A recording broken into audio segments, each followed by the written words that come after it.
مرنے والے مرتے ہیں لیکن فنا ہوتے نہیں، یہ حقیقت میں کبھی ہم سے جدا ہوتے نہیں۔ عقل جس دم دہر کی آفات میں محصور ہے، یا جوانی کی اندھیری رات میں مستور ہو، دامن دل بن گیا ہو رزم گاہے خیر و شر،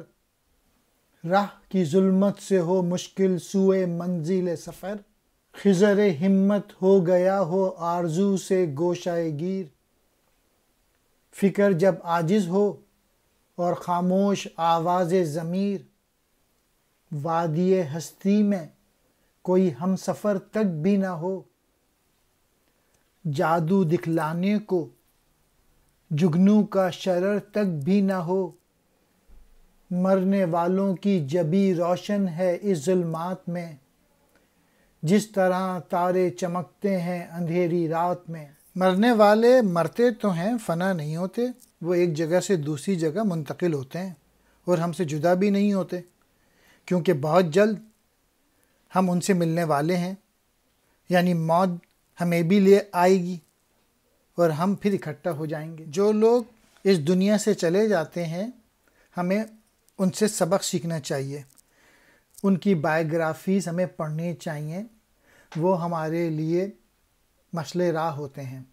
پھر اقبال نے ان مختلف اشعار میں یہ بتانے کی کوشش کی ہے کہ جس وقت عقل جو ہے وہ مصیبتوں میں گھری ہوئی ہوتی ہے، یا جوانی جو ہے وہ اندھیری رات میں چھپ جائے، نیکی اور بدی کی اگر کھینچا تانی ہو، اور منزل مقصود کی طرف سفر کرنا اگر مشکل ہو جائے، اور جب راہ میں آپ کو تاریکیاں نظر آئیں اور منزل کی طرف سفر کرنا دشوار لگے، اور جب انسان اپنی جرت، ہمت اور حوصلے جو ہیں جب اس میں کم ہو جائیں، اور جب تمنائیں پوری نہ ہوں، اور جب بے بسی ہو، اور جب انسان کی زندگی میں کوئی اس کا ہم سفر نہ ہو، ہم خیال نہ ہو، کوئی بھی باقی نہ ہو، یہاں تک کہ تاریک شب میں رہنمائی کے لیے جگنو بھی موجود نہ ہو،